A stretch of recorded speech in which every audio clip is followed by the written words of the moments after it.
இதை பற்றி நிறைய நான் கேள்விப்பட்டிருக்கேன். ஆனால் முதல் முறை நான் இங்கே வருவதற்கு ஆண்டவர் எனக்கு கிருபை பாராட்டியிருக்கிறார்.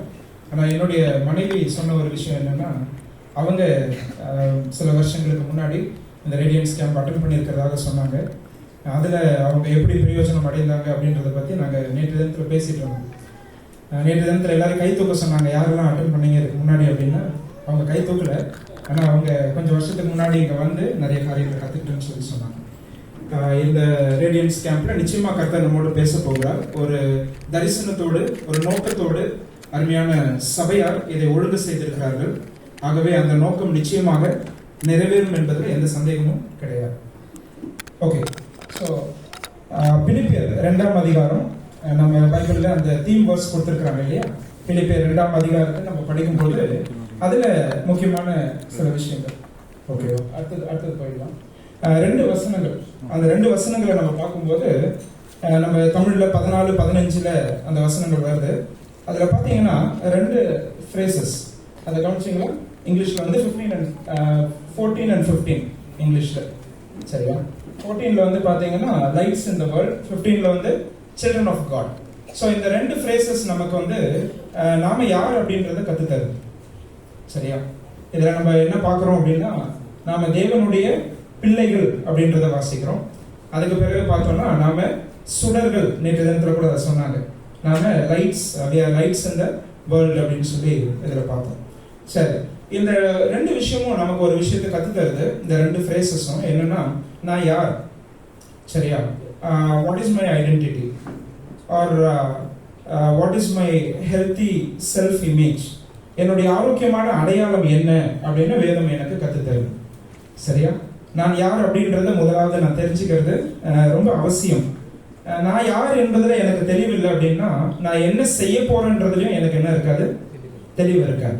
If I'm not clear about who I am, I'll not have a clarity as to what I should do in this world. அதே போல நான் இருக்கிற வண்ணமாகவே என்னை நான் ஏற்றுக்கொள்ள முடியவில்லை என்று சொன்னால், நான் இருக்கிற வண்ணமாகவே மற்றவங்க என்னை ஏற்றுக்கொள்ளணும் நான் எப்படி எதிர்பார்க்க முடியும்? நான் சொல்றது உங்களுக்கு புரியுதா? நான் இருக்கிற பிரகாரமாகவே என்ன நானே ஏற்றுக்கொள்ள முடியல அப்படின்னு சொன்னா, மற்றவங்க நான் இருக்கிற பிரகாரமாகவே என்னை ஏற்றுக்கொள்ளணும் நான் எப்படி எதிர்பார்க்க முடியும்? அப்போ இது என்னுடைய உறவுகளையும் பாதிக்கிறது. It affects my relationships, இல்லையா? இது என்னுடைய உறவுகளை நிச்சயமாய் பாதிக்கும். அப்ப நான் யார் என்பதை சரியாய் புரிந்து கொண்டு கர்த்தர் என்னை எப்படி பார்க்கிறாரோ அந்த விதத்திலேயே நானும் என்னை பார்க்க கற்றுக்கொள்வேனானால் அது எனக்கு ஆரோக்கியமான உறவுகளை, சரியா, எனக்கு நிச்சயமாக அதை எனக்கு ஏற்படுத்தும். இது ரொம்ப ரொம்ப முக்கியம். நிறைய நேரத்துல என்ன நானே தவறா பார்க்கறதுனாலதான் மற்றவங்களோட உள்ள உறவு அது பாதிக்கப்படுகிறது, சரியா? ஓகே, இந்த ஐடென்டிட்டியை பத்தி நம்ம பேசும்போது, அதாவது என்னுடைய அடையாளத்தை பத்தி பேசும்போது, ஒருவேளை இன்னைக்கு உலகம் என்ன சொல்லி தருது, உலகத்துல போய் நான் என்னுடைய அடையாளத்தை நான் தெரிஞ்சுக்கணும்னு நான் ஆசைப்படும் போது இன்னைக்கு நிறைய பேர் அதை உலகத்துல தேடுறோம், இல்லையா? தவறான இடங்களில் அதை தேடுகிறோம். அடுத்த ஸ்லைடு போலாம். நிறைய இடங்கள் அதை தேடுறோம், பாத்தீங்களா? நம்முடைய கேரியர் தான் நம்முடைய ஐடென்டிட்டியை டெட்டர்மைன் பண்ணுது பல நேரங்கள்ல, இல்லையா? என்னுடைய தொழில், நான் செய்யக்கூடிய வேலை, அல்லது அந்த ஸ்லைட்ல நீங்க பாக்குற மாதிரி சோசியல் மீடியா தான் என்னுடைய ஐடென்டிட்டியை என்ன பண்ணுது, பல நேரங்கள்ல நிர்ணயிக்குது, இல்லையா? அதே போல பணம், இன்னைக்கு நிச்சயமா அது ஒரு பெரிய விஷயம், இல்லையா? பணம் இல்லைன்னா இந்த உலகத்துல சர்வே பண்ணவே முடியாது அப்படின்னு தான் நம்ம உலகத்துல பார்க்கணும். அப்ப பணம் நான் யார் என்பதை எனக்கு என்ன செய்யுது, சமுதாயத்துல என்னோட அடையாளத்தை நிர்ணயிக்குது, இல்லையா? ஒருவேளை பணம் அதிகமா இருந்தா அவங்களுக்கு நம்ம கொடுக்கிற மதிப்பு ரொம்ப அதிகமா இருக்கிறது, பணம் குறைவா இருந்தா அவங்களுக்கு கொடுக்கிற மதிப்பு ரொம்ப குறைவா இருக்கிறது. அதே போல அந்த ஸ்லைட்ல நீங்க பார்க்கும்போது என்னுடைய கலாச்சாரமா இருக்கட்டும், என்னுடைய ஆரோக்கியம், என்னோட உடல் ஆரோக்கியமா இருக்கட்டும், சரியா? நிச்சயமா உடல் ஆரோக்கியம் ஒரு கான்ஃபிடன்ஸ் தரும், அதுல சந்தேகமே கிடையாது. ஆனா அதுதான் என்னுடைய ஐடென்டிட்டியை என்ன செய்யுது, உலகத்தில் நம்ம பார்க்கும்போது அதை நிர்ணயிக்கிறது, டிட்டர்மைன் பண்ணுது. அதே போல மற்றவங்க ரொம்ப முக்கியமானது, இல்லையா? Other people. ஏன்னா நிறைய நேரங்கள்ல நாம நமக்காக வாழறதை விட மற்றவங்களுக்காக தான் அதிகமா வாழறோம். ஆண்டவருக்காக வாழறது அப்புறம் விட்டுருவோம், சரியா? அந்த பக்கமே நம்ம போறது கிடையாது பல நேரங்கள். ஆனா நமக்காக வாழறதை காட்டிலும் யாருக்காக அதிகமா வாழறோம், மற்றவங்களுக்காக தான் அதிகமா வாழும். அப்போ இதுல எது நீங்க எடுத்துக்கிட்டாலும் சரி, ஈவன் என்னுடைய உள் உணர்வுகள், கவனிச்சிங்களா? பல நேரங்களில் என்னுடைய உணர்வுகள் கூட என்னை சரியாய் அடையாளப்படுத்தும் என்று நான் சொல்லவே முடியாது. Even my own feelings, my own experiences, they do not give me a proper identity. சரியா? அப்போ இந்த தவறான இடங்கள்ல நான் யாருன்றதை நான் போய் தேடிக்கொண்டு இருக்கிறேனா, அல்லது சரியான இடத்தில் நான் தேடுகிறேனா? சரியான இடத்துல தேடுறதுன்னா என்ன? சரியான இடத்துல என்னுடைய அடையாளத்தை தேடுறதுன்னா என்ன? எஸ், நீங்க வாலிபர்கள் நல்லா அதிகமா பேசுவீங்க அப்படிதான் எனக்கு சொல்லியிருக்கிறாங்க. ஆனா நேற்று ஜோசப் ராஜன் அங்கிள் உண்மையாவே ரொம்ப கடுப்பாயிட்டு இருப்பாரு நினைக்கிறேன். நிறைய கேள்விகள்லாம் கேட்டாரு, ஒரு பதிலும் வரல உங்க பக்கத்துல இருந்து. சரி, இன்னைக்கு வரும், நாங்கெல்லாம் ரொம்ப சந்தோஷமா காத்துட்டு இருக்கோம். சரியான இடத்துல நான் தேடணும் என்னுடைய அடையாளத்தை பத்தினா நான் எங்க தேடணும்? எஸ், சத்தமா சொல்லுங்க. பைபிள்ல தேடணும். சரியா? ஓகே, அடுத்த ஸ்லைட் போலாம். எனக்கு ஒரு ஹெல்தி செல்ஃப் இமேஜ், சோ நான் ஒரு சின்ன ஒரு டெஃபினிஷன் கொடுத்திருக்கேன், ஒரு வரையறை நான் கொடுத்திருக்கேன். சரியா? என்ன கொடுத்திருக்கேன் அந்த இடத்துல அப்படின்னா, தேவன் உன்னை எப்படி பார்க்கிறாரோ அப்படியே நீயும் உன்னை பார்க்க வேண்டும். அதற்கு அதிகமாகவும் இல்லை, குறைவாகவும் இல்லை. Seeing yourself as God sees you, no more, no less. சரியா? That is the proper biblical definition for healthy self image. நான் சொல்றது உங்களுக்கு புரியுதா? நீங்க யாரு அப்படின்ற அடையாளத்தை சரியா நீங்க நிர்ணயிக்கணும் அப்படின்னா யார் நமக்கு அதை சொல்லணும்? என்னை படைத்த தேவன் தான் எனக்கு சொல்லணும். சரியா? அவர் என்னை பார்க்கிற விதத்தில் நான் பார்க்கணும். ஈவன் நான் கூட என்ன சரியா புரிந்து கொள்ள முடியாதுங்க, அதான் உண்மை. மற்றவங்களை கூட விட்டுருங்க. ஆனா ஆண்டவர் என்னை எப்படி பார்க்கிறார், அந்த விதத்துல நான் என்னை பார்க்க கற்றுக்கொள்ள வேண்டும். சரியா? நீங்க எல்லாம் வெர்டிகோவை பத்தி கேள்விப்பட்டிருக்கிறீங்களா? இந்த டீப் சி டைவர்ஸ் அவங்க எல்லாம் போகும்போது, அதே போல ஏரோப்ளேன்ஸ் ஏர்கிராஃப்ட் ஓட்டுறவங்க எல்லாம் பாத்தீங்கன்னா அவங்க எப்படி ட்ரெயின் பண்ணிருப்பாங்கன்னா இன்ஸ்ட்ருமெண்ட்டை பாக்குறதுக்கு ட்ரெயின் பண்ணிருப்பாங்க. அவங்க மேல போகும்போது அவங்களுடைய ஃபீலிங்ஸ் அவங்க என்ன பண்ண முடியாதுன்னா அவங்க சார்ந்து கொள்ள முடியாது. ஏன்னா பாத்தீங்கன்னா சில நேரங்கள்ல பிளேன் அப்படியே தலைகீழ கவுந்திருக்கும், ஆனா இவங்களுக்கு நேரா போற மாதிரியே இருக்கும்.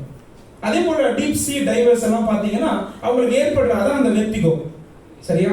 அதுல அவங்க நேரா போற மாதிரியே இருக்கும், ஆனா என்ன செய்வாங்க? தலைகீழ இருப்பாங்க. அதனால அவங்களை எப்படி ட்ரெயின் பண்ணிருப்பாங்க அப்படின்னு பாத்தீங்கன்னா, அவங்களை பயிற்சி விக்கிறவங்க அவங்கள கருவிகளை பார்க்க அவங்களை என்ன செய்திருப்பாங்க? பயிற்சி கொடுத்திருப்பாங்க. They should only look at their instruments, not their own feelings. அவங்களுடைய உணர்வுகள் கிடையாது, அவங்களுடைய அனுபவங்கள் கிடையாது, அவங்களுக்கு தோன்ற விஷயங்கள் கிடையாது. ஆனா அவங்கள அந்த இன்ஸ்ட்ருமெண்ட்டை பார்க்க தான் ட்ரெயின் பண்ணியிருப்பாங்க. அதே போல நமக்கு எது இன்ஸ்ட்ருமெண்ட்? பைபிள். இல்லையா? நீங்க ரொம்ப அழகா பதில் சொன்னீங்க. நமக்கு எது இன்ஸ்ட்ருமெண்ட்?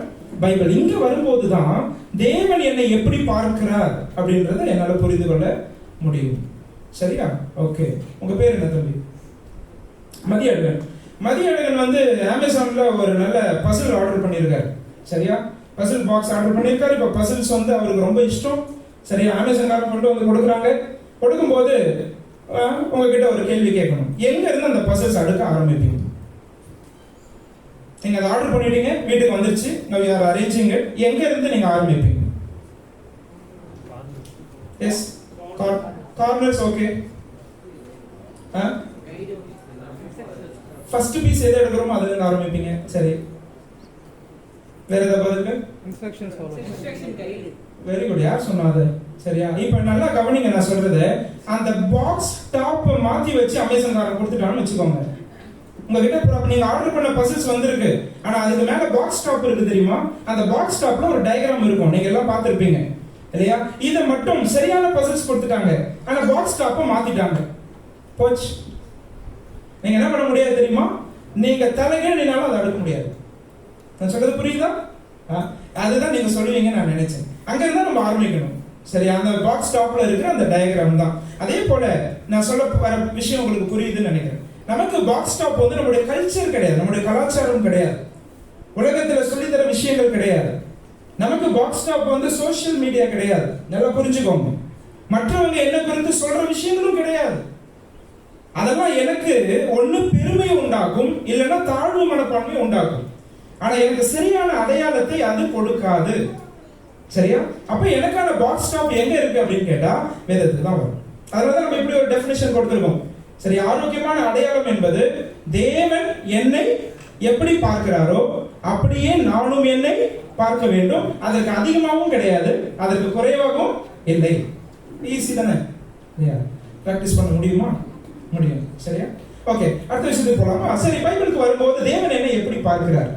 சரி, there is an overriding theme in the entire Bible when you read from Genesis to Revelation about your healthy self image.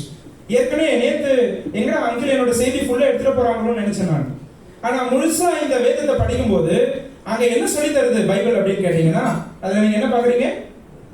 You are special. சரியா? You are special. நீ விசேஷித்தவன் அல்லது நீ விசேஷித்தவள். இது நம்ம வேதம் முழுக்க நம்ம பார்க்கிறோம். தேவன் உங்களை எப்படி பார்க்கிறார் அப்படின்னு கேட்டா, உங்களை ரொம்ப ஸ்பெஷலா பார்க்கிறார். நீங்க அப்படி பார்க்க கத்துக்கிட்டீங்களான்னு எனக்கு தெரியாது, மற்றவங்க உங்களை அப்படி சொல்றாங்களான்னு தெரியாது. ஆனா தேவன் உங்களை இப்படிதான் பார்க்கிறார். நீங்க பார்க்கறீங்களோ இல்லையோ, ஆனா தேவன் உங்களை இப்படிதான் பார்க்கிறார். சரியா? நிறைய வசனங்கள் இருக்க வேதத்துல. ஆனா ஏன் நம்மளை இப்படி ஸ்பெஷலா பார்க்கணும்? நான் ஒரு 4 விஷயங்களை சொல்லி என் செய்தியை நிறைவு செய்ய போறேன். சரியா? ரொம்ப ரொம்ப ஈஸியான விஷயங்கள், சாதாரணமான விஷயங்கள், ஆனா ரொம்ப முக்கியமான விஷயங்கள். நம்ம இதுல தான் தவறுறோம் பல இடங்கள்ல. சரியா? I travel around and see youngsters, young people, the way they perceive themselves, that has become the biggest problem, that has become the root problem. இல்லையா? நம்மளுக்கு அழகா பிலிப்பியர்ல எழுதி கொடுத்திருக்கு என்னன்னா, நீங்க வந்து வெளிச்சத்தின் பிள்ளைகள் அப்படின்னு, நீங்க தேவனுடைய பிள்ளைகள் அப்படின்னு கொடுத்திருக்கு. நான் நிறைய இடங்களுக்கு டிராவல் பண்றதுனால அந்த பிரச்சனை தான் ஒரு வேறு பிரச்சனையா நான் பார்க்கிறேன். ஓகேவா? ஆனா ஆண்டவர் இப்ப எப்படி பார்க்கிறாரு உங்களை? நீங்கள் விசேஷித்தவர்கள். சரியா? ஓகே, ஏன் நான் விசேஷித்தவன்? அடுத்தது நம்ம ஃபர்ஸ்ட் நம்ம பார்க்கும்போது முதல் காரணம், நீ படைக்கப்பட்ட விதத்தில் நீ விசேஷித்தவன். நீ படைக்கப்பட்ட விதத்தில் நீ விசேஷித்தவன். You are special in the way God has created you. உன்னை தேவன் படைத்தாரே அந்த விதத்தில் நீ யாரு? ரொம்பவே ஸ்பெஷல் தான். சரி, அதுல கீழே நம்ம முதலாவது பார்க்கிறோம், தேவனுடைய சாயல்ல ஆண்டவர் நம்மளை படைச்சிருக்கிறார். நிறைய விஷயங்கள் இதுல சொல்லலாம் இல்லையா? ஆண்டவர் வந்து எப்படி ஒரு ஆள் தத்துவம் நிறைந்தவரோ அதே போல ஆள் தத்துவம் எனக்கும் அவர் என்ன செய்திருக்கிறார்? கொடுத்திருக்கிறார். God is a personal being and so am I. இல்லையா? அதுல நம்ம என்ன சொல்லலாம் அப்படின்னு கேட்டா, எனக்கு அறிவு கொடுத்திருக்கிறாரு, உணர்ச்சி கொடுத்திருக்கிறாரு இல்லையா? எனக்கு திறன்கள் கொடுத்திருக்கிறாரு, எனக்கு தீர்மானம் எடுக்கும் திறன், சித்தம், இதெல்லாம் கொடுத்திருக்கிறார். அது மட்டும் இல்ல, God is a moral being and so are we. இல்லையா? எந்த மிருகமாவது கோயில்ல போய் ஆண்டவருக்கு நன்றி சொல்றதை பார்த்திருக்கிறீங்களா? பார்த்திருக்க முடியாது இல்லையா? அந்த இறுதியை நமக்கு மட்டும்தான். காலையில அருமையா சகோதரர் சொன்னாங்க, Christian life is a thankful life அப்படின்னு சொன்னாங்க. ஆண்டவருக்கு நம்ம நன்றி செலுத்துறோம். எங்க இருந்து இது எனக்கு கிடைத்தது? பாருங்க, ஒருவேளை படைப்புகள் வந்து தேவனை சில விதங்கள்ல வெளிப்படுத்தலாம். சிருஷ்டிப்பெல்லாம் நீங்க போய் பாருங்க, அது ஒருவேளை ஆண்டவர் சர்வ ஞானின்னு சொல்லலாம். படைப்புகள் எல்லாமே ஆண்டவர் வந்து சர்வ வியாபின்னு சொல்லலாம், சர்வ வல்லவர்னு சொல்லலாம். ஆனா தேவன் பரிசுத்தர்ன்றத படைப்பு சொல்ல முடியாது. யார்தான் சொல்ல முடியும்? யார்தான் சொல்ல முடியும்? நான் தானே சொல்லணும். சரியா? புரியுதா உங்களுக்கு? அப்போ படைப்புகள் தேவனுடைய சில குணாதிசயங்களை வெளிப்படுத்தலாம். ரோமர் 1ஆம் அதிகாரத்தெல்லாம் படிக்கிறோம். ஆனால் தேவ சாயலில் படைக்கப்பட்ட மனிதன் இல்லையா, அவன் வந்து ஒழுங்கு சன்மார்க்க நெறிகள் நிறைந்தவன். He is a moral being and he is revealing the moral attributes of God. பல விதங்கள் அதை நம்ம செஞ்சுட்டு இருக்கோம் இல்லையா? பரிசுத்தமா இருக்கட்டும், நீதியா இருக்கட்டும், நியாயமா இருக்கட்டும், குட்னஸ், நல்லவர், ஆண்டவர் நல்லவர் என்பதை நம்ம வாழ்க்கை மூலமா காண்பிக்கிறோம். மொத்தத்துல பொதுவா ஒரே வரியில சொல்லணும்னா, நீங்க தேவனை வெளிப்படுத்துற விதத்துல வேற எதுவுமே என்ன செய்ய முடியாது, தேவனை வெளிப்படுத்த முடியாது. இதுதான் தேவ சாயல். நான் சொல்றது நல்லா புரிஞ்சுக்கிட்டீங்களா? நீங்க தேவன் யாருன்றது இந்த உலகத்துல காண்பிக்கிற விதத்துல எந்த ஒரு மிருகமும் காண்பிக்க முடியாது. எந்த ஒரு மரமோ செடி கொடியோ உலகத்திலே இருக்கிறதுல பெரிய ஒரு மவுண்டனோ அது எதுவுமே காண்பிக்க முடியாது. அந்த ஸ்லாக்கியத்தை ஆண்டவர் யாருக்கு கொடுத்திருக்கிறார்? உங்களுக்கும் எனக்கும் கொடுத்திருக்கிறார். இது எவ்வளவு பெரிய பாக்கியம் தெரியுமா? உங்களை பார்க்கிறவங்க உண்மையான கடவுள் எப்படிப்பட்டவர் அப்படின்றத புரிஞ்சுக்கிறதுக்கு உங்களுக்கு ஒரு வாய்ப்பு கொடுத்திருக்கிறார், அவரை வெளிப்படுத்த வாய்ப்பு கொடுத்திருக்கிறார். ஓகே, தேவனுடைய சாயல்ல நான் படைக்கப்பட்டதுனால நான் ஸ்பெஷல். ஓகே, அடுத்தது போகும்போது எந்த விதத்துல, சரியா, நீ படைக்கப்பட்ட விதத்தில் நீ விசேஷத்தை. அடுத்தது பாருங்க, நீ மிகவும் மிகவும் மதிப்புள்ளவன். சரியா? மதிப்பு மிக்கவன். You are of great value to God. நீங்க ரொம்ப வேல்யூ இல்லையா? You are more valuable to God. சரியா? ஓகே, இந்த ரூம்ல உங்ககிட்ட கொஞ்சம் பேசிட்டே இருந்தா அப்படி நல்லா கவனிப்பீங்க. இந்த ரூம்ல உங்களை தவிர, சரியா, மனிதர்களை விட்டுருவோம், எது வந்து ரொம்ப வேல்யூபிள்? எந்த பொருள் பார்த்து கரெக்டா எனக்கு சொல்லுங்க பார்க்கலாம். யாராவது இந்த ரூம்ல இருக்கிற எல்லா பொருள்களும் எது ரொம்ப வேல்யூபிள்? மனுஷர்களை விட்டுருங்க, நான் தான் சொல்லாதீங்க, அதுதான் நம்ம படிச்சுட்டு இருக்கோம். இல்லாட்டி உங்களை தவிர இந்த ரூம்ல இருக்கிறது எது ரொம்ப வேல்யூபிள்? Audio system. ஏன் பெஞ்சமின் ஆடியோ சிஸ்டம் சொன்னார்? ஏன்? Very good, excellent. அது ரொம்ப காஸ்ட்லியானது அப்படின்னு சொன்னார். அப்போ நல்லா கவனிங்க, the value of a thing or a person is determined by the price that you give for it. கரெக்டா இல்லையா? ஒரு பொருளுடைய மதிப்பு எதை வச்சு நான் முடிவு பண்றேன் அப்படின்னா, அதுக்கு எவ்வளவு காசு கொடுத்து நான் வாங்குறேன், அதுக்கு எவ்வளவு விலை கொடுக்கிறேன், அதுதான் அந்த பொருளுடைய மதிப்பு. சரியா? உங்களுடைய மதிப்பு என்ன? எஸ், உங்களுடைய மதிப்பு என்ன? இயேசு கிறிஸ்து. இதை நீ தைரியமா சொல்ல முடியுமா எல்லாரும் எதிர்க்கும்? அவ்வளவுதான், நீ விஷயத்தை புரிஞ்சுக்கிட்ட, உனக்கு செய்தியே தேவையில்லைன்னு அர்த்தம். சரியா? இந்த பாருங்க, நீங்க இங்க இருக்கிறீங்க, உங்களுடைய மதிப்பு என்ன அப்படின்னு கேட்டா லார்ட் ஜீசஸ் கிரைஸ்ட். பரலோகத்துல ஒரு ஏலம் நடந்துச்சு உங்களுக்காக. there was an auction. சரியா? ஒருவேளை பால் அகஸ்டினுக்காக எவ்வளவு கொடுப்பீங்க அப்படின்னு ஒரு பொருள். உடனே ஒருத்தர் சொன்னார் ஒரு 10 லட்சம் ரூபாய் கொடுக்குறேன் அப்படின்னு. சரியா? இன்னும் ஏலம் முடியல. ஒருத்தர் சொன்னார் 20 லட்சம் ரூபாய் கொடுக்குறேன் அப்படின்னு. ஒருத்தர் சொன்னார் 50 லட்சம், ஒருத்தர் 1 கோடி. கடைசியா ஒரு சத்தம் வந்துச்சு, என்ன அப்படின்னு கேட்டா, என்னுடைய குமாரனையே நான் கொடுக்கிறேன் அப்படின்னு சொல்லி. கவனிச்சிங்களா? என்னுடைய குமாரனையே நான் இவனுக்காக கொடுக்கிறேன், அதுதான் என்னுடைய பிரைஸ் இல்லையா? ஆண்டவர் இயேசு கிறிஸ்து என்னை தேவ பிள்ளை ஆக்குவதற்கு அவர் என்ன செய்தாரு? அவர் தம்மையே கொடுத்தார். அப்போ அதுதான் என்னுடைய மதிப்பை நிர்ணயிக்கிறது இல்லையா? நீங்க ரொம்பவே ஆண்டவருடைய பார்வையில மதிப்பு மிக்கவர். அது நல்லா புரிஞ்சுக்கோ. உங்களுடைய வேல்யூ வந்து ஆண்டவர் இயேசு கிறிஸ்து. நீங்க இதை புரிஞ்சுக்கிறீங்களோ இல்லையோ, ஆண்டவர் உங்களை இந்த விதத்துல தான் பார்க்கிறார். சரியா? ஆண்டவர் உங்களுக்காக தம்முடைய ஜீவனையே கொடுத்தார், உங்களுக்காக அவருடைய ரத்தத்தையே சிந்தினார். ஏன்னா உங்களை அவ்வளோ மதிப்பு மிக்கவரா பார்த்தார். அதனாலதான் அவ்வளோ பெரிய பிரைஸ் உங்களுக்காக அவர் கொடுத்தார். இதை நம்ம நல்லா புரிஞ்சுக்கணும். சரியா? பைபிள்ல நிறைய இடங்கள்ல இதை பத்தி நம்ம வாசிக்கிறோம். நம்முடைய வேல்யூ பத்தி காலையில ஒரு வசனத்தை அருமையான சகோதரர் சொன்னாங்க. மத்தேயு 10ஆம் அதிகாரத்துல இருந்து அதுல ஒரு விஷயத்தை கோட் பண்ணாங்க. என்னன்னா, நம்முடைய தலையில் உள்ள முடியெல்லாம் எண்ணப்பட்டிருக்கு அப்படின்னு சொன்னாங்க. அதுக்கு முன்பின் வசனங்கள்லாம் வாசிச்சு பாத்தீங்கன்னா, அநேக அடைக்கலான் குருவிகளை பார்க்கணும் நீங்கள் விசேஷித்தவர்கள். ஒரு காசுக்கு 2 அடைக்கலான் குருவி வாங்கிடலாம். அந்த ஒரு காசுக்காக சராசரி யூதன் வேலை செய்யறது பாத்தீங்கன்னா 1/2 மணி நேரம் தான். அந்த ஒரு காசை வந்து நீங்க ஒரு சராசரி யூதன் 8 மணி நேரம் வேலை பார்க்கறாருன்னு வச்சுக்கோங்க. சரியா? 8 மணி நேரத்துல அவர் எவ்வளவு சம்பாதிக்கிறாரோ ஒரு நாள்ல, அந்த ஒரு காசு வந்து நீங்க பாத்தீங்கன்னா அதை 16ஆ பிரிச்சுட்டீங்கன்னா, 8 மணி நேரத்துல வரக்கூடிய சம்பளத்தை 16ஆ பிரிச்சீங்கன்னா அதுல ஒண்ணுதான் ஒரு காசு. அப்ப அந்த ஒரு காசுக்காக எவ்வளவு நேரம் வேலை பார்க்கணும்? அவர் 1/2 மணி நேரம் வேலை பார்த்தா போதும். நான் சொல்றது உங்களுக்கு புரியுதா? 1/2 மணி நேரம் வேலை பார்த்தா 2 அடைக்கலான் குருவியை வாங்க முடியும்னா, இதுல ஒரு அடைக்கலான் குருவிக்காக யார் கவலைப்படுவா? யாருங்க கவலைப்படுவா? 15 நிமிஷம் வேலை செஞ்சா போதும், ஒரு அடைக்கலான் குருவி என்ன பண்ணிடுவேன்? நான் வாங்கிடுவேன். Who is concerned about a sparrow? But you know, my God is concerned about it. And அதே போல அவர் சொல்றார், you are more special, more valuable than many sparrows, not one. நீ அநேக அடைக்கலான் குருவிகளை பாரு, அது சாப்பிட்டுச்சா, தூங்குச்சா, செத்துச்சா, யாருக்கு கவலை? ஆனா ஆண்டவருக்கு கவலை. அதனால அந்த இடத்துல வாசிக்கிறோம், அவருடைய அனுமதி இல்லாம மேல இருந்து கூட அது கீழே விடாது. அதை விட ரொம்ப அதிகமான மதிப்பு உங்களுக்கு ஆண்டவர் கொடுத்திருக்கிறார். இதை நீங்க நல்லா மனசுல வைக்கணும். சரியா? ஓகே, நான் அடுத்த விஷயத்துக்கு போயிடுறேன். நீ படைக்கப்பட்ட விதத்தில் நீ விசேஷித்தவன், தேவ சாயலில் நீ படைக்கப்பட்டாய், மதிப்பு மிக்கவன், மதிப்பு மிக்கவளாய் நீ படைக்கப்பட்டாய். அது மட்டுமல்ல, தனித்தன்மை இல்லையா? 820 கோடி மக்கள் இந்த உலகத்துல இருந்தாலும் ஒவ்வொருத்தவரையும் ஆண்டவர் தனித்தன்மை உள்ளவனாய், தனித்தன்மை உள்ளவளாய் அவர் படைத்திருக்கிறார். You are so unique. சரியா? அந்த தனித்தன்மையை நமக்கு என்ன பண்ணியிருக்கிறார்? ஆண்டவர் கொடுத்திருக்கிறார். Whether we are accepting it and appreciating it and thanking God for it. எவ்வளவு யூனிக் நம்ம இல்ல? பல நேரங்களில் இதான் நம்முடைய பெரிய பிரச்சனையே. comparing yourself with others and degrading yourself. மற்றவர்களோட என்ன நானே ஒப்பிட்டு நான் என்ன பண்றேன்? என்னையே குறைத்து எடை போடுகிறேன். அந்த தாழ்வு மனப்பான்மை எனக்கு வருகிறது. அது என்னென்ன பண்ணும் தெரியுமா? என்னை படிச்ச தேவனை துக்கப்படுத்துமா, சந்தோஷப்படுத்துமா? துக்கப்படுத்தும். நல்லா புரிஞ்சுக்கோங்க. நீங்க உங்களை மற்றவர்களோட ஒப்பிடும் போதே, சரியா, அது தேவன், உங்களை படிச்ச தேவன் என்ன பண்ணுது? துக்கப்படுத்துது. அது மட்டும் இல்ல, நீங்க சாத்தானுக்கு ஒரு அனுமதி கொடுக்கிற மாதிரி என்ன செய்வீங்க அப்படின்னு கேட்டா, தேவனை பற்றிய சந்தேகத்தை உங்கள் மனதிலே அவன் விதைக்க நீங்க அனுமதி கொடுக்கிறீர்கள் இல்லையா? அப்படி கம்பேர் பண்ணி படிக்கும் போது உங்களுக்கு என்ன தோணுது? நீங்க மற்றவர்களோட ஒப்பிடும் போது, ஐயோ என்ன, நான் இப்படி ஒரு பணக்கார வீட்டுல பிறந்திருந்தா பரவாயில்ல, ஒருவேளை இந்த பையனை மாதிரி நான் வந்து அழகா பிறந்திருந்தா பரவாயில்ல, சே அவனுக்குன்னு வந்துச்சு பாரு வாழ்வு, எனக்கு ஒண்ணுமே இல்லை பாரு, இப்படின்னு சொல்றதுனால சாத்தான் உங்களுடைய மனசுல எதை விதைக்கிறான்றதை புரிஞ்சுக்கோங்க. உங்களை படைச்ச தேவனை நீங்க என்ன பண்றீங்க? சந்தேகப்படுறீங்க. அதாவது நீங்க என்ன சொல்றீங்க ஆண்டவர் கிட்டனா, இதை விட இன்னும் கொஞ்சம் ஸ்பெஷலா படைச்சிருந்தா நல்லா இருக்கும் ஆண்டவரே.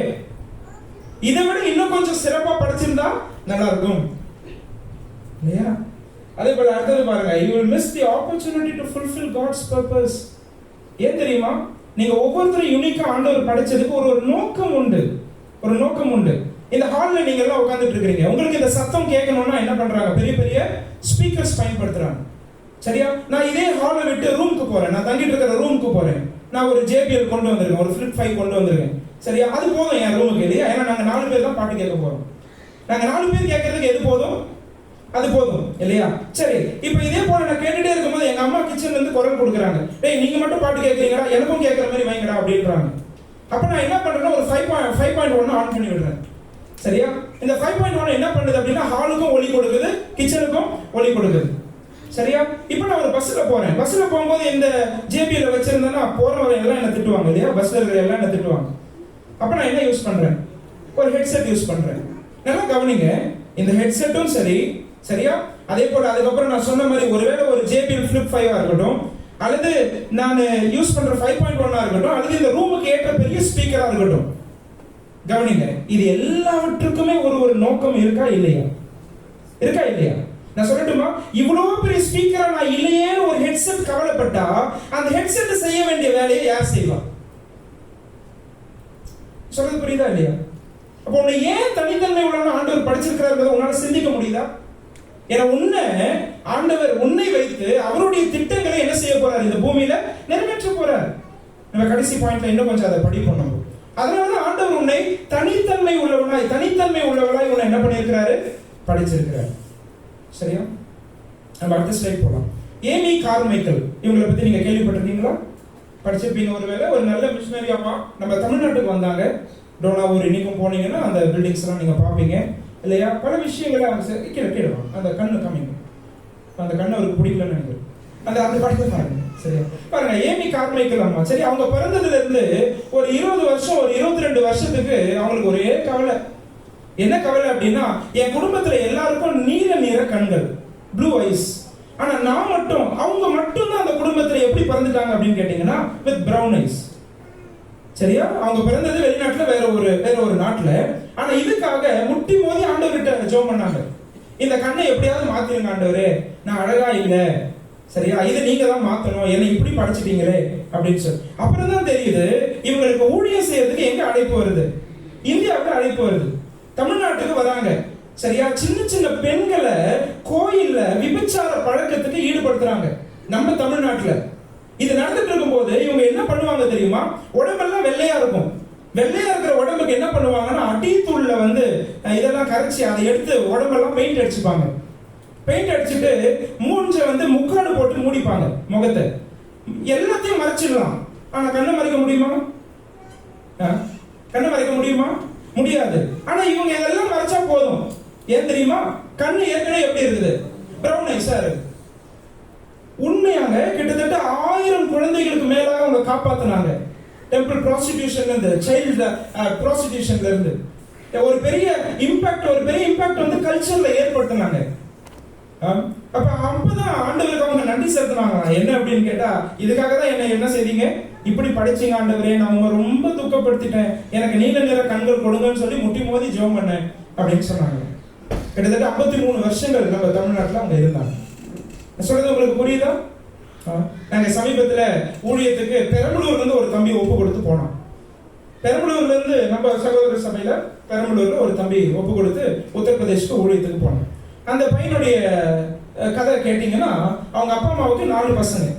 இந்த 4 பசங்கள்ல இவன் மட்டும்தான் யூபியில பிறந்தவன்.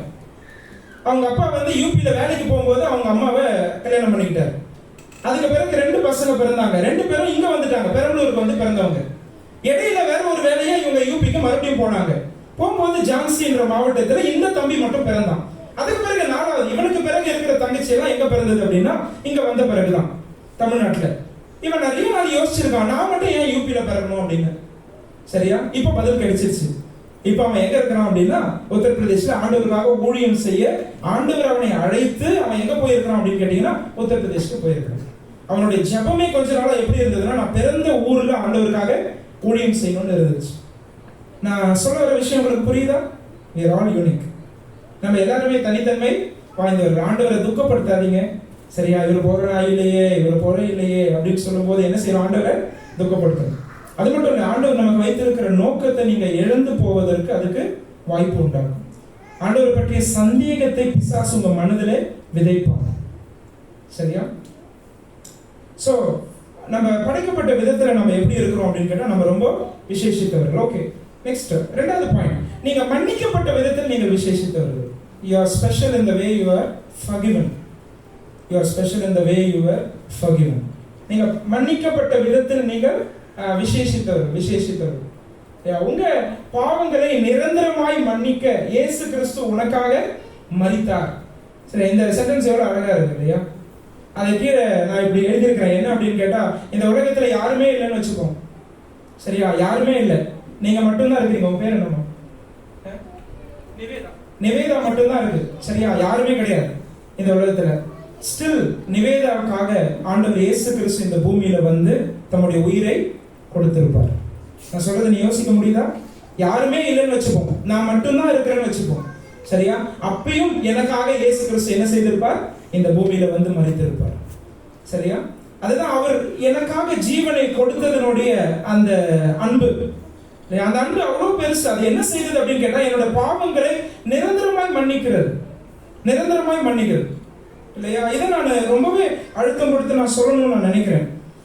ஏன் அப்படின்னு கேட்டா, பல நேரங்கள்ல ஆண்டவர் நம்மளை மன்னிச்சிடுறார். ஆனா என்ன நானே மன்னிக்க முடியாம பலவிதமான கடந்த காலத்தினுடைய குற்றங்களை நான் சுமந்து வருகிறேன்.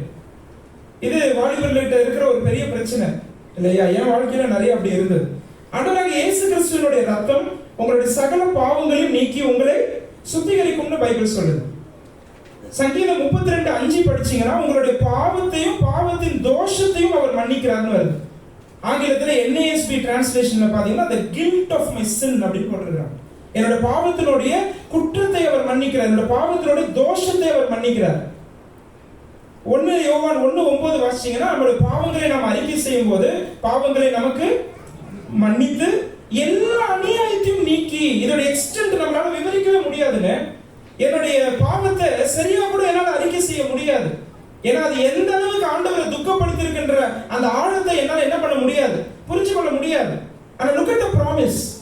ஆனா வாக்குத்தத்தம் என்ன சொல்லுது பாருங்க, உங்களுடைய பாவத்தை மட்டும் அவர் மன்னிக்கல, எல்லா அநியாயத்தையும், all unrighteousness. நான் சொல்லட்டுமா, நீ என்னதான் அந்த பாவத்தை பத்தி யோசிச்சு பயங்கரமா அறிக்கை செய்தாலும் ஸ்டில் ஆண்டவர் எந்த அளவுக்கு துக்கப்பட்டிருப்பார்ன்றதை யோசிச்சு உன்னால என்ன பண்ண முடியாது, அதுக்கு ஈடு கொடுக்கவே முடியாது. ஆனா ஆண்டவர் என்ன சொல்றாருன்னா, நீ சாதாரணமா அறிக்கை செய்யும் போது நான் எல்லாத்தையும் என்ன பண்ணிடுறேன், மன்னிச்சிடுறேன்னு சொல்றாரு. எவ்வளவு அருமையா இருக்கு இல்லையா பைபிள்? ஏன் நம்ம இந்த மாதிரி ப்ராமிசஸை கிளைம் பண்ணக்கூடாது? ஆண்டவர் உங்களை மன்னிச்சிருக்கு, நீங்க ஏன் பழைய வாழ்க்கையினுடைய குற்றத்தை நீங்கள் ஏன் சுமந்து கொண்டு வர வேண்டும்? ஒரு லிப்ட்ல ஏறின பிறகும் பேக்கை இறக்கி வைக்காம அப்படியே தூக்கி வச்சுட்டே இருப்போமா? இருக்க மாட்டோமே இல்லையா? நீங்க இதை நல்லா யோசிக்கணும் உங்க வாழ்க்கையில. கடந்த காலத்தை குறித்த ஒருவேளை அது எவ்வளவு பெரிய பாவமாக வேணாலும் இருக்கட்டும், ஆனா ஆண்டவர் அதை என்ன செய்கிறார், அதை மன்னிக்கிறார். சமுத்திரத்தின் ஆழத்தில் எழுந்திருக்கிறேன்னு சொல்றாரு, முதுகுக்கு பின்னாடி போட்டிருக்கிறேன்னு சொல்றாரு, நான் அதை நினைப்பதில்லைன்னு சொல்றாரு இல்லையா? இந்த வாக்குத்தத்தங்கள் எல்லாம் நாம என்ன செய்யணும், விசுவாசத்தினால உரிமை கோர வேண்டும். இப்ப நீ படைக்கப்பட்ட விதத்தில் நீ எப்படிப்பட்டவன், ரொம்ப விசேஷித்தவன். சங்கீதம் 103 நமக்கெல்லாம் தெரிஞ்ச ஒரு வசனம் இருக்கு இல்லையா? as far as the east is from the west. கிழக்குக்கும் மேற்குக்கும் எவ்வளவு தூரமா? நிறைய முறை யோசிச்சிருக்கேன், ஏன் வடக்குக்கும் தெற்குக்கும் எழுதல அப்படின்னு யோசிச்சிருக்கேன். ஏன்னா நார்த்துக்கும் சவுத்துக்கும் போல்ஸ் இருக்கு தெரியுமா? நார்த் போல் சவுத் போல் இருக்கு. ஆனா ஈஸ்டுக்கும் வெஸ்டுக்கும் என்ன கிடையாது தெரியுமா? போல்ஸே கிடையாது. நீ ஒரு குறிப்பிட்ட தூரத்துல வெஸ்ட்ல நடந்துட்டே போனீங்கன்னா ஆட்டோமேட்டிக்கா ஈஸ்ட்ல நடக்க ஆரம்பிச்சிருவார். அங்க என்ன கிடையாது, போல்ஸ் கிடையாது. ஆண்டவர் எவ்வளவு அழகா பைபிள் கொடுத்திருக்கிறாரு பாருங்க. நம்ம ருசிச்சு ரசிச்சு அதை நமக்கு ஆக்கிக்கிறது கிடையாது பல நேரங்கள். அப்ப எந்த அளவு மன்னிக்கிறாரு பாருங்க.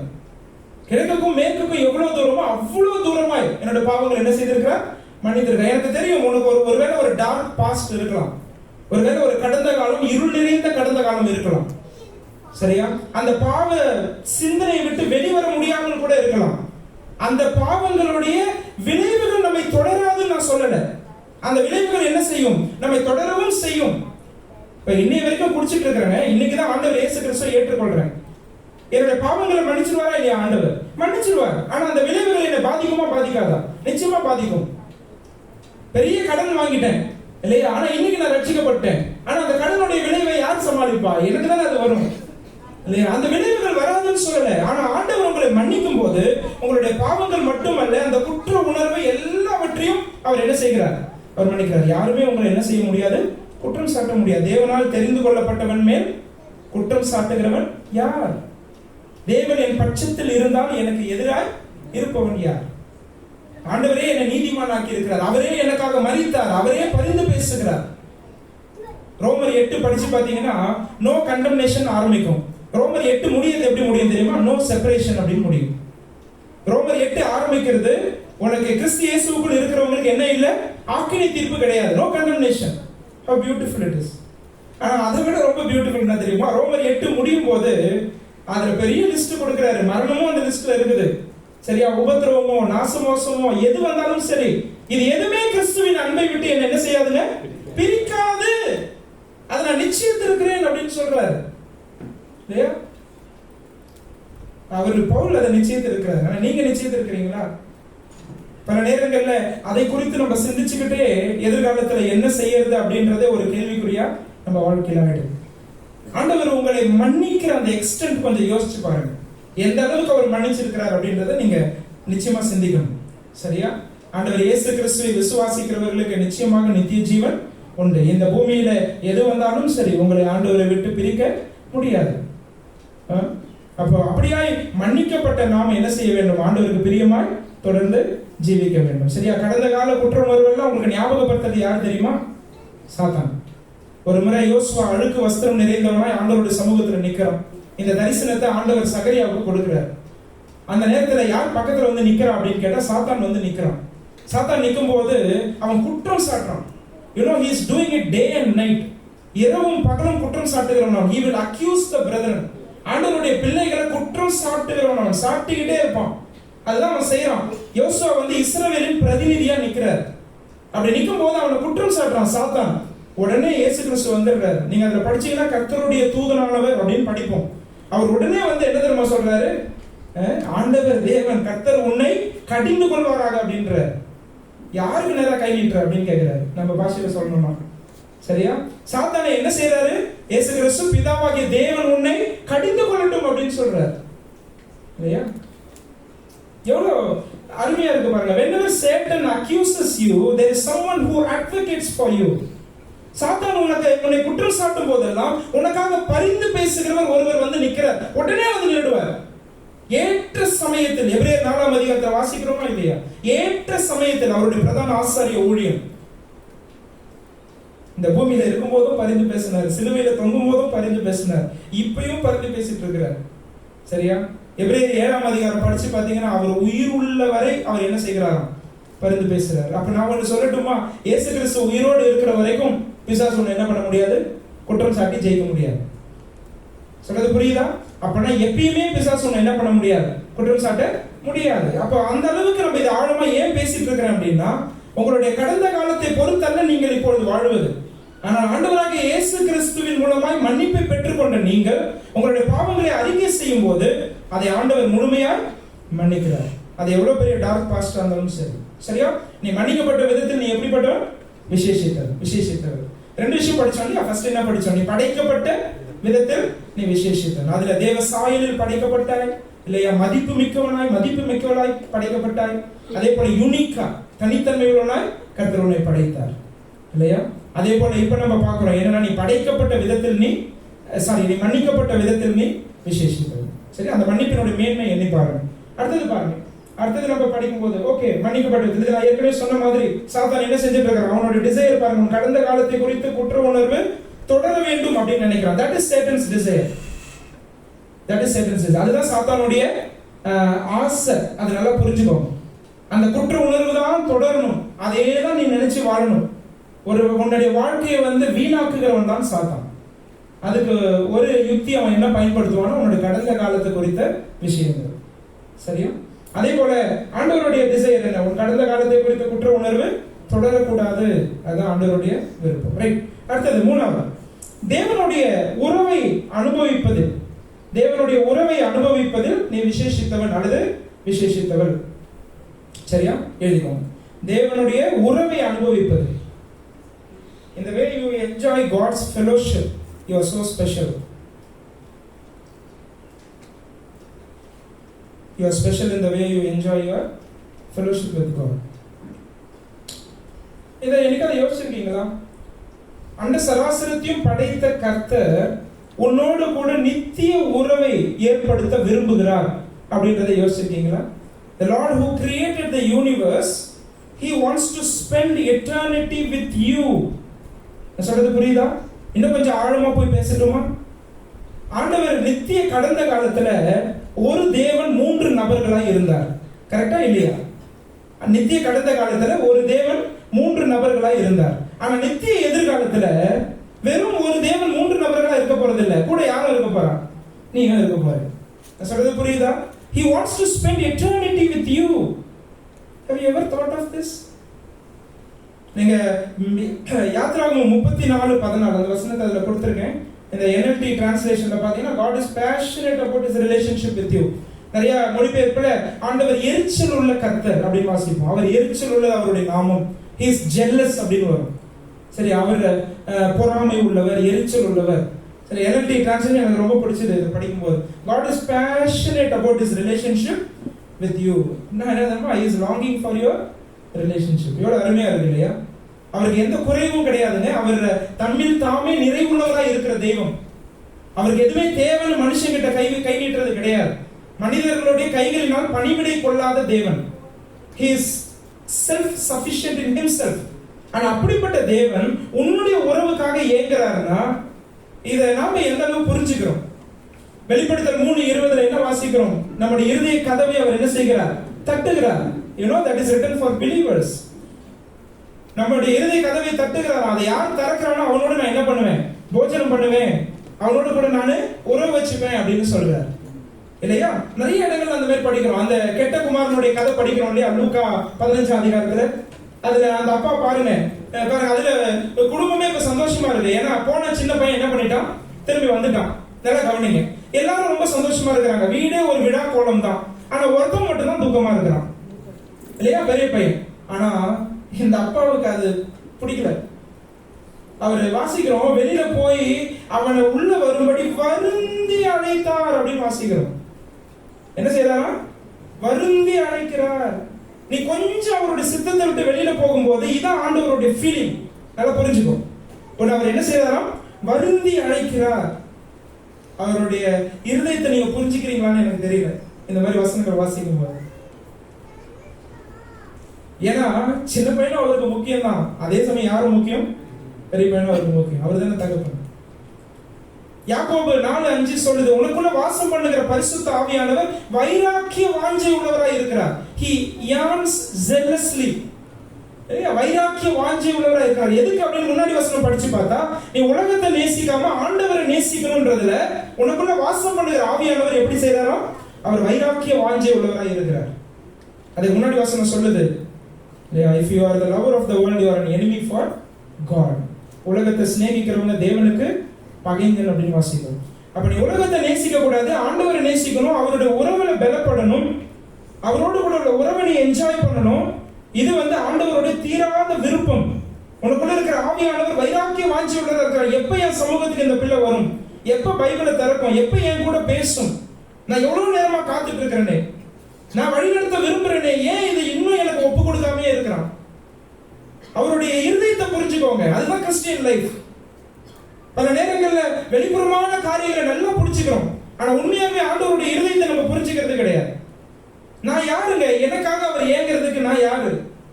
அவர் உலகத்தை படைச்சவர் இல்லையா? நல்லா கவனிங்க. நாசா விண்வெளி கழகம் கொஞ்ச நாளைக்கு முன்னாடி ஒரு நட்சத்திரத்தை கண்டுபிடிச்சது. சரியா? they discovered a star. அதுக்கு கேன்ஸ் மெஜோரிஸ் அப்படின்னு பேர் வச்சாங்க. சரியா? அந்த நட்சத்திரத்துடைய அளவு எவ்வளவுங்க அப்படின்னு விஞ்ஞானிகள் கிட்ட கேட்டாங்க. கேட்கும்போது அவங்க இப்படி அதை சொன்னாங்க. என்ன சொன்னாங்க அப்படின்னா, அந்த நட்சத்திரத்தை எது கூட ஒப்பிட்டாங்கன்னா, எவரெஸ்ட் மலை இருக்குது இல்லையா? எவரெஸ்ட் சிகரம், அதை 2 முறை மேல வைங்கன்றாங்க. ஒரு முறையே ரொம்ப ஆயிட்டு இல்லையா? அதை 2 முறை மேல வைங்க, இதுதான் அந்த நட்சத்திரத்துடைய அளவுன்னாங்க. சரி, இது கூட பூமி எவ்வளோ அப்படின்னு கேட்கும்போது அந்த பூமியை எதை விட ஒப்பிட்டாங்கன்னா ஒரு கோல்ஃப் பாலோட ஒப்பிட்டாங்க. நல்லா கவனிங்க. கிரிக்கெட் பாலாவது கொஞ்சம் பெருசா இருக்கும், அதை விட சின்னதுதான் கோல்ஃப் பால். அந்த கோல்ஃப் பால் தான் பூமின்னாங்க. ஆனா நட்சத்திரம் எவ்வளவு பெருசு? 2 முறை எவரெஸ்ட் வைக்கணுமா? நான் கேட்கிறேன், ஒரு 10 மாடி மேல போய் கீழே இருந்து கோல்ஃப் பால், மேல இருந்து கீழே இருக்கிற கோல்ஃப் பாலை பார்க்க சொன்னாலே நமக்கு என்ன செய்யாது? கோல்ஃப் பால் தெரியாது. சரியா? யோசிச்சு பார்க்க முடியுதா? கேன்ஸ் மெஜாரிட்டியோட சைஸ் என்ன அப்படின்னு கேட்கும்போது, so they finally concluded 7.2 quadrillion earths can be placed inside this star அப்படின்னு சொன்னாங்க. குவாட்ரில்லியனுக்கு எத்தனை ஜீரோன்னு கேட்காதீங்க, கொஞ்சம் யோசிக்கணும் இல்லையா? மில்லியன், பில்லியன், ட்ரில்லியன், குவாட்ரில்லியன், எத்தனை ஜீரோன்னு கணக்கு போட்டுக்கோங்க. இத்தனை 7.2 குவாட்ரில்லியன் பூமிகளை எதுக்குள்ள வைக்க முடியுமா? அந்த நட்சத்திரத்துக்குள்ள வைக்க முடியுமா? ஆனா என் வேதம் அசால்ட் காமிக்குது தெரியுமா? என்ன சொல்றது தெரியுமா? ஆண்டவர் இதெல்லாம் பேர் சொல்லி அழைக்கிறார் அப்படின்னு சொல்லுது. நீங்க யோசிக்க முடியுதான்னு தெரியல இல்லையா? என்னுடைய ஆண்டவர் அப்படிப்பட்ட ஆண்டவர். சரியா? இவருக்கு இந்த பூமி எவ்வளவு பெருசு, இதுல இருக்கிற இவ்வளவு கோடி மக்கள், 820 கோடி மக்கள், இதுல நான் பாண்டிச்சேரியில எங்கேயோ ஒரு மூலையில இருக்கிறேன்னா எப்படி ஐ கேன் பி ஸ்பெஷல்? எனக்கு இது புரியலையே ஆண்டவரே. ஆனா ஆண்டவர் சொல்றாரு என்ன தெரியுமா? உன் கூட தான் நான் நித்தியத்தை செலவு பண்ண விரும்புறேன்னு சொல்றாரு. I want to spend eternity with you. தம்பி தங்கச்சி, நீ நல்லா இந்த ஆழத்தை புரிஞ்சுக்கிட்ட அப்படின்னு சொன்னா, ஆண்டவருடைய இருதயத்தை புரிஞ்சுக்கிட்டேன்னு சொன்னா, நான் சொல்றேன் எதுவுமே உனக்கும் ஆண்டவருக்கு இடையில வர விடவே மாட்டேன். அந்த உறவை விட்டு உன்னை எதுவுமே பிரிக்கவே முடியாது இல்லையா? அதை நம்ம இப்ப படிச்சுட்டு இருக்கோம். இந்த உறவுக்காக கர்த்தர் ஏங்குகிறார், நீ ஏங்குறியா? இந்த உறவுக்காக நீ ஆசைப்படுறியா? எவ்வளவு விருப்பம் உனக்கு இருக்கு? அவருடைய இருதயத்தை புரிஞ்சு நடந்தியா? இன்றைக்கு அவருடைய குரலை கேட்டீங்களா? இன்றைக்கு என்ன ஆலோசனை உங்களுக்கு கொடுத்த? ஒவ்வொரு நாளும் உங்களை வேதம் வழி நடத்துகிறதா? Are you really longing for this relationship? கிறிஸ்தவத்தோட ஒரு அவல நிலைமை என்ன தெரியுமா? ஆண்டவர் எனக்கு இதை கொடுக்கணும், அதை கொடுக்கணும், இதை கொடுக்கணும், அதை கொடுக்கணும், இதை செய்யணும், அதை செய்யணும், இப்படியே கேட்டே செத்து போயிடும். ஆண்டவரும் கொடுக்கிறார். ஆனா ஆண்டவரோடு உறவு வச்சுக்கிறதுக்கு நமக்கு என்ன இல்லை? பல நேரங்கள்ல அந்த ஆசை இல்லை. எங்க அப்பா அமெரிக்கால இருக்கிறாருன்னு வச்சுப்போம்.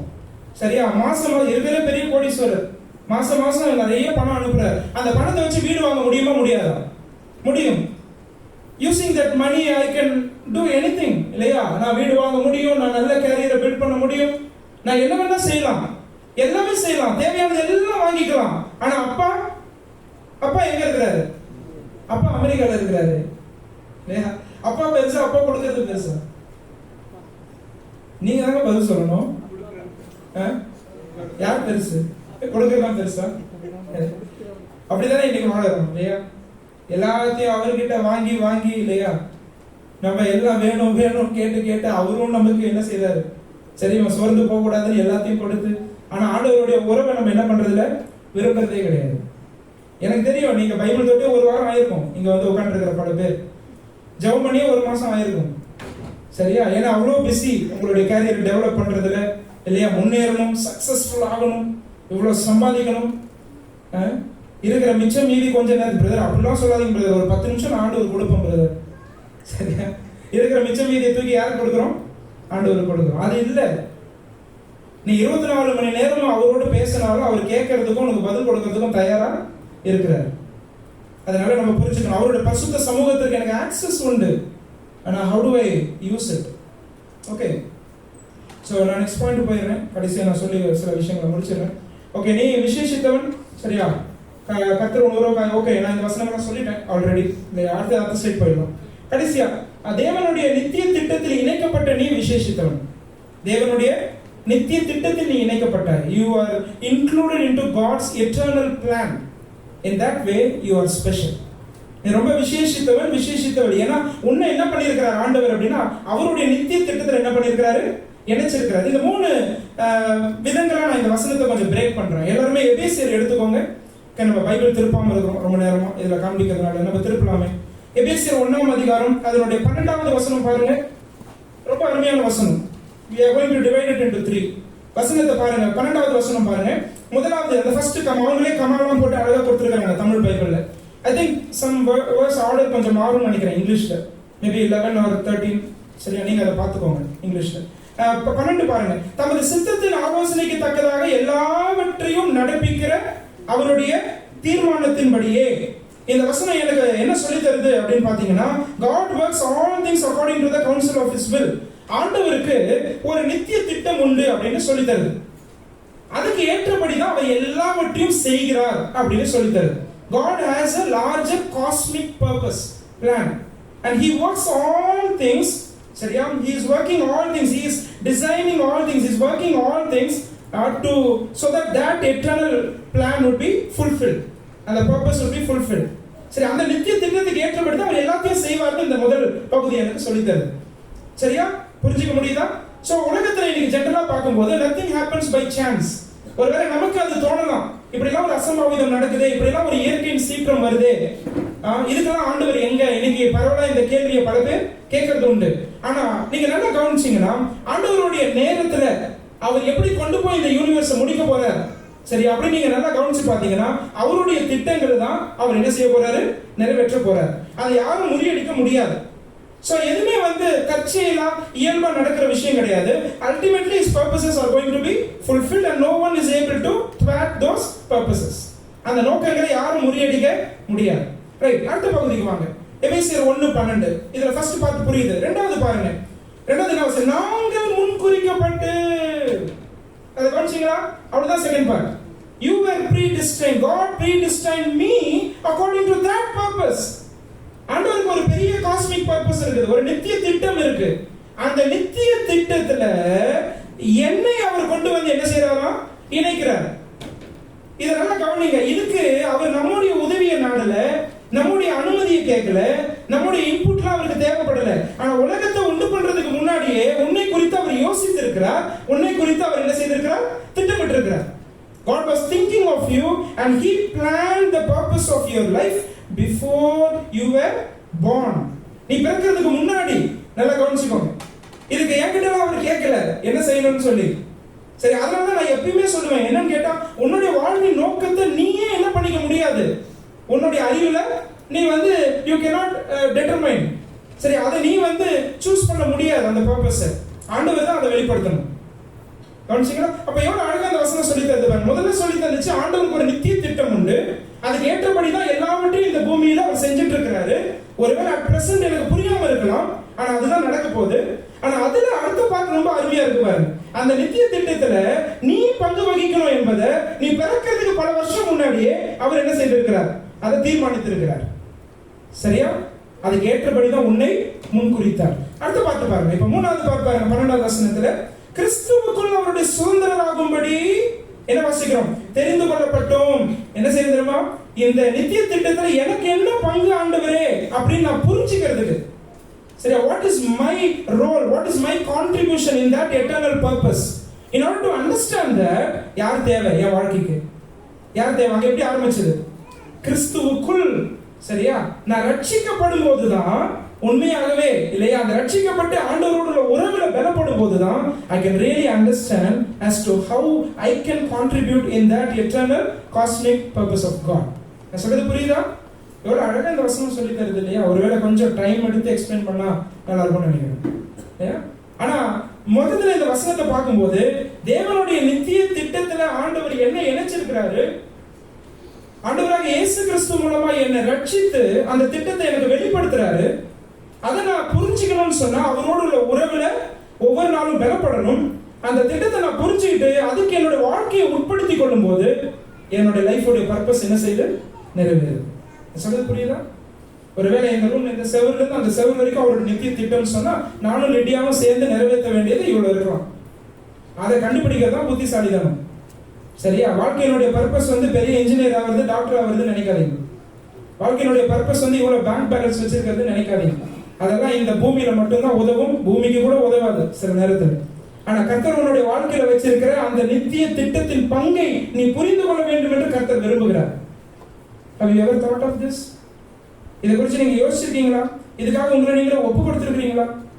இதுதான் இன்னைக்கு காலையில ஆண்டவர் உங்களை பார்த்து கேட்கிற கேள்வி. God saved you through Christ so that you discover your identity and purpose through a relationship with the Lord Jesus Christ. ஆண்டவர் உன்னை ரட்சித்திருக்கிறார். சரியா? எதுக்காக அப்படின்னு கேட்டா உன்னுடைய அடையாளம் என்ன, உன்னுடைய வாழ்வின் நோக்கம் என்ன என்பதை நீ புரிந்து கொள்ள வேண்டும் என்பதற்காக.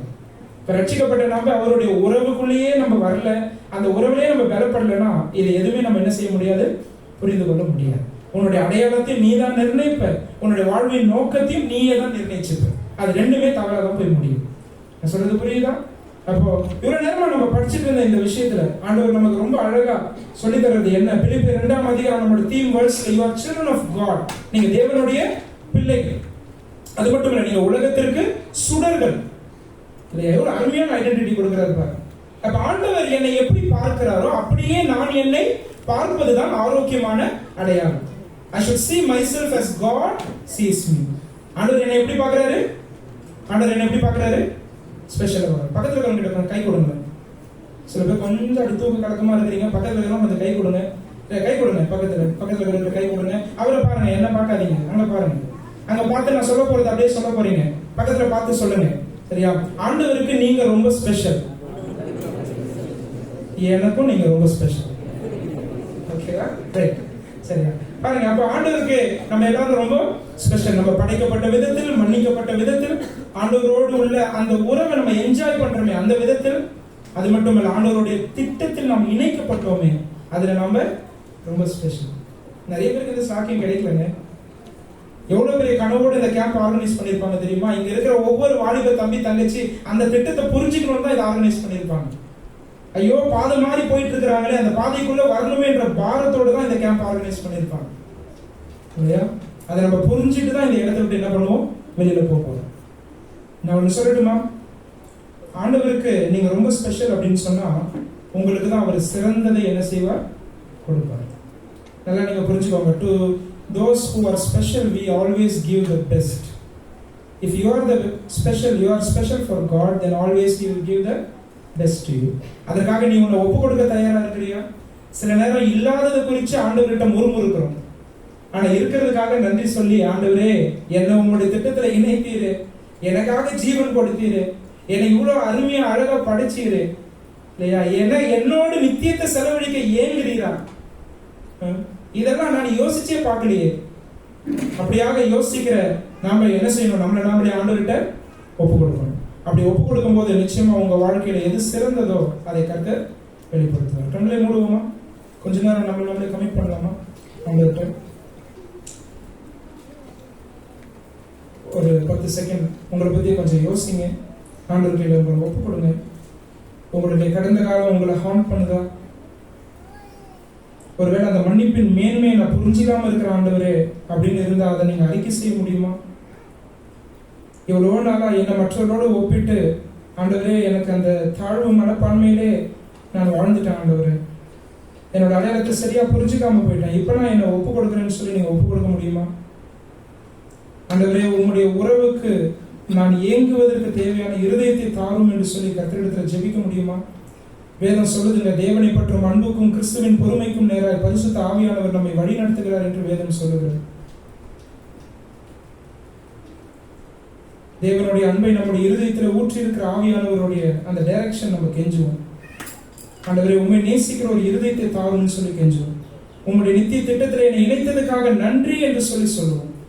அது எவ்வளவு பெருசோ சின்னதோ, ஆனா அதை நான் தான் நிறைவேற்றணும் நீங்க வச்சிருக்கிறீங்களே ஆண்டவரே, அதுக்காக ஸ்தோத்திரம் சொல்லுவோம். அதை எனக்கு வெளிப்படுத்தும் என்று சொல்லி கேட்போம்.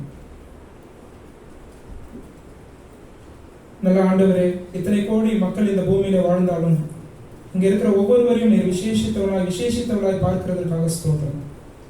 ஆண்டவரே, ஒவ்வொருத்தருடைய வாழ்க்கையிலும் ஆண்டவரே நீர் எவ்வளவு நல்லவராய் இருக்கிறீர் சுவாமி. எங்களை படைத்த தெய்வம், எங்கள் மீது கரிசனை உள்ளவராய் இருக்கிறீர். எங்களோடு உறவு வைக்க விரும்பின தெய்வம், எங்களை இயேசு கிறிஸ்துவை கொண்டு ரட்சித்தீரே, அதற்காக ஸ்தோத்திரம். கிழக்குக்கும் மேற்குக்கும் எவ்வளவு தூரமோ அவ்வளோ தூரமா எங்களுடைய பாவங்களை எங்களை விட்டு விலக்கி இருக்கிறீரே, அதற்காக ஸ்தோத்திரம். உங்களுடைய மன்னிப்பின் மேன்மை எண்ணி பார்க்க, நீர் எவ்வளவு நல்லவர், எவ்வளவு உண்மை உள்ளவர் என்பதை எண்ணி பார்க்க எங்களுக்கு நீர் கிருபை பாராட்டும். நீர் எங்களை பார்க்கிற விதத்தில் பார்க்கக்கூடிய கண்களை எங்களுக்கு தாரும். ஆண்டவரே, மற்றவர்களுக்காக அல்ல உமக்காக ஜீவிக்க எங்களை நாங்களே ஒப்பு கொடுக்கிறோம். இங்க இருக்கிற தம்பி தங்கச்சி ஒவ்வொருத்தரும் தங்களை ஒப்பு கொடுக்க கிருபை பாராட்டும். உம்முடைய சித்தத்தின் மையத்திலே நீர் எங்களை வைத்து நடத்துகிறார். பேசின வார்த்தைகளுக்காக ஸ்தோத்திரம். சாத்தான் இதை எடுத்து போட்டு விடாதபடிக்கு கெஞ்சிடுவோம். பலன் கொடுக்க நாங்கள் ஜெபிக்கிறோம். கர்த்தராகிய இயேசு கிறிஸ்துவின் மூலம் நன்றி செலுத்தி ஜெபிக்கிறோம் நல்ல பிதாவே.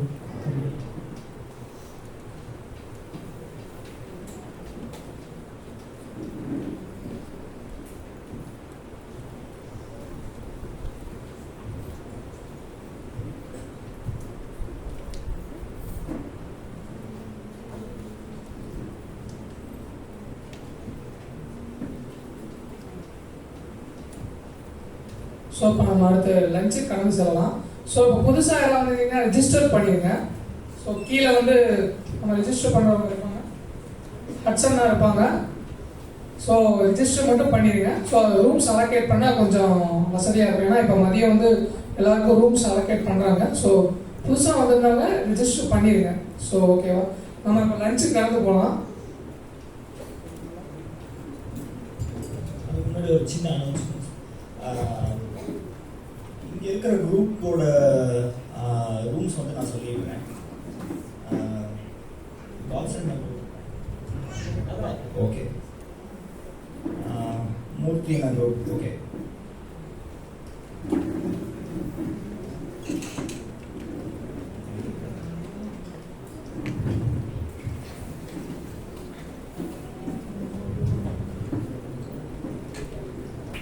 மோகன்ராஜ் நகர். ஓகே, மோகன்ராஜ் அண்ணன் வந்து 211, ரூம் நம்பர் 211, 211, செகண்ட் ஃப்ளோர்,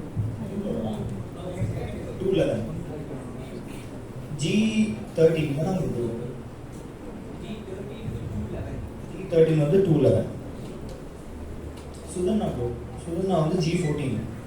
உங்களுக்கு வந்து ரூம் வந்து G2, கீழே G2 ground floor. G2 note பண்ணிக்கோங்க, G2. ஆனால் உங்களுக்கு வந்து 211. மூர்த்தி அண்ணன் வந்து 213 தான், 213. சாஜி அண்ணன் வந்து G4 கீழே.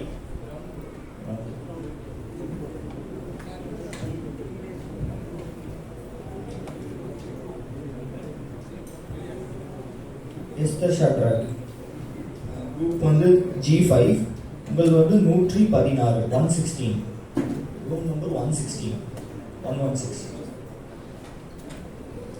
பத்மாண்டி G6 உங்களுக்கு வந்து 114, 114.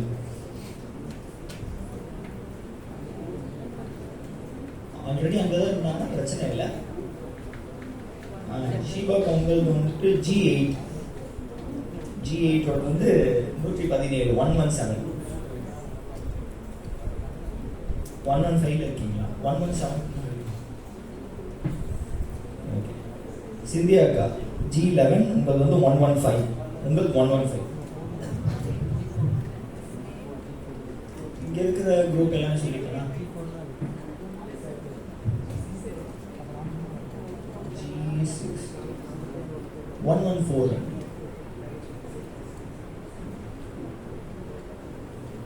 G5 வந்து 116, G6 வந்து 114. 1 is in the first row. 111 அப்படி இருக்கிற first row தான். G வந்து ground, 1 ல ஸ்டார்ட் ஆச்சுனா first floor, அதே 2 ல ஸ்டார்ட் ஆச்சுனா second floor. G வந்து ground, 1 வந்து first floor, 2 ன்னு ஆரம்பிக்கிறது second floor. கிளியர் ஆயிடுச்சுங்களா? இப்போ லஞ்சுக்கு போகலாம். ரெஜிஸ்டர் பண்ணாதவங்க வந்து ஹப்சனை கான்டாக்ட் பண்ணுங்க, ரெஜிஸ்ட்ரேஷன்ல இருப்பான். அதே மாதிரி ஐடி கார்டு இல்லாதவங்க வந்துட்டு ஐடி கார்டு வாங்கிக்கோங்க. 2 o'clock இங்கே இருக்கிற மாதிரி நம்ம பார்த்துக்கலாம். 2, 2, 5 அந்த மாதிரி நம்ம